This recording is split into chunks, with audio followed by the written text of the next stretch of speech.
It was raining, and this motherfucking man splashes them on the bus stop, and the light turns red. So I was at Bloomingdale's in the clearance section. I can afford clearance, not the regular price stuff, okay? I'm at Bloomingdale's, and I see a bag that I like, and it doesn't have a price. And I stand by it. And people they start walking, and no one stops, right? They just walk, walk, walk. Finally, a woman walks by, I'm like, hey, how much is this bag? She's like, oh. It's $800.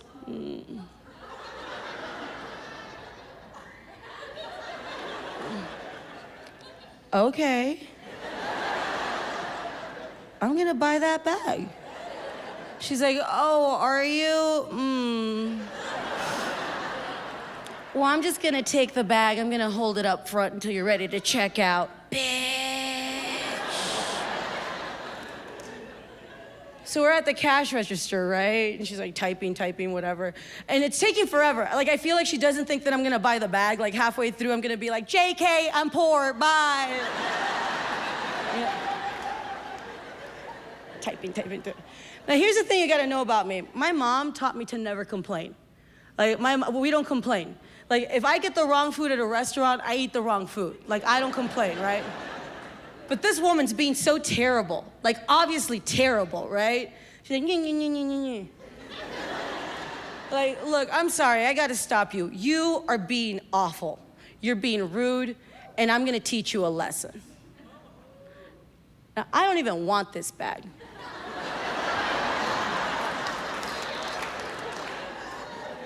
I'm buying this bag because I've got the money to buy this bag. And not only that, this bag is for me. I want you to gift wrap it. That bag is for me, but I want to surprise myself. Like, what did I get me? I want you to surprise. Gift wrap it. Gift wrap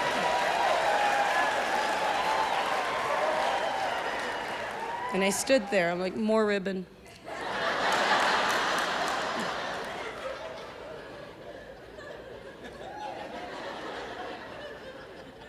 I pay, she gives me the card, blah, blah, blah. And I'm like, you know, I'm doing this to teach you a lesson. I don't know what it is about me, but for some reason, you think that I can't afford to shop here.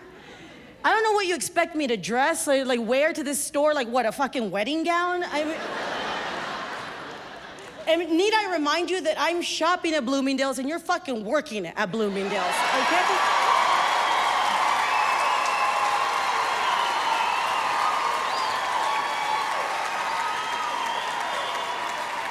I gave me my fucking bag, thank you.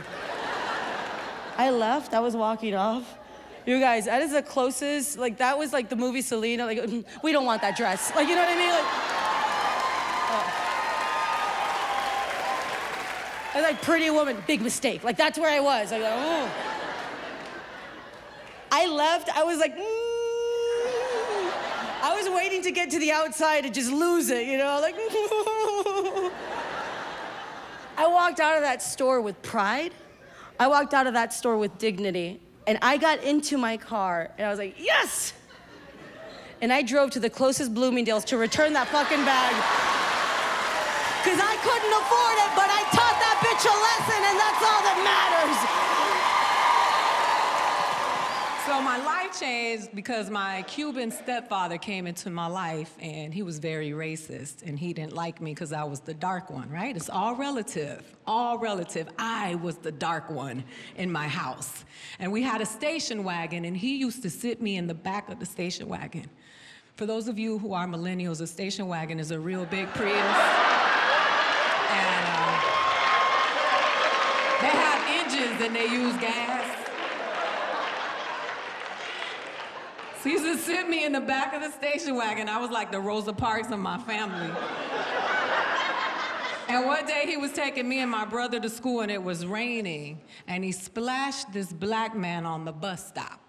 Black man with his umbrella looking like he was going to work, like he was going to get a job. He looked like Walter Lee from A Raisin in the Sun, black man. sitting on a bus stop with his dignity and his pride going to get a fucking job, and this motherfucking man splashes him on the bus stop and the light turns red.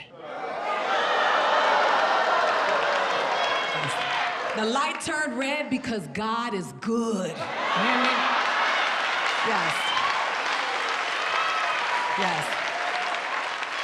That black dude was like, you motherfucking Cuban, I hate you. He knew he was Cuban because Latinos always have flags in their cars. And he was like, go home to your motherfucking country, I hate you.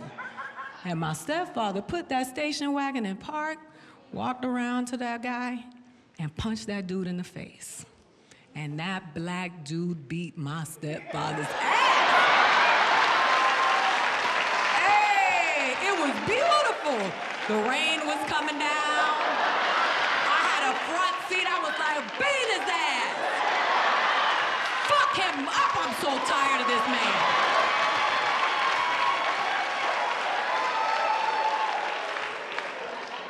That dude had an umbrella in one hand, and with the other hand, he beat my stepfather's ass. I was like, I want to go home with him. He may not have a car, but he got hands. Yo, my stepfather wobbled back to the car. He had all these bruises and welts. I slid into the front seat.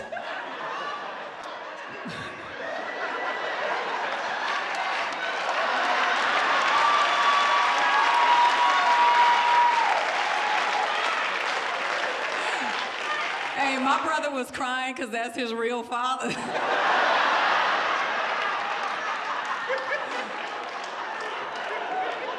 tried to boss up on me. He was like, put your seatbelt on. I was like, put a Band-Aid on, motherfucker, you bleeding. Now drive. He was so embarrassed he didn't take us to school that day. We went home. It was National Black Dude on the Bus Stop Day. Basically the way our parents are. Ages 0 through 30, they're like, no girls, right? Then when you're 35, they're like, why can't you talk to girls? That's basically the way you're like, that can kill me. But that's the way our parents are, right? Our parents are like a firewall to the outside world. Information comes in, then they disseminate it to us. It's like living in North Korea.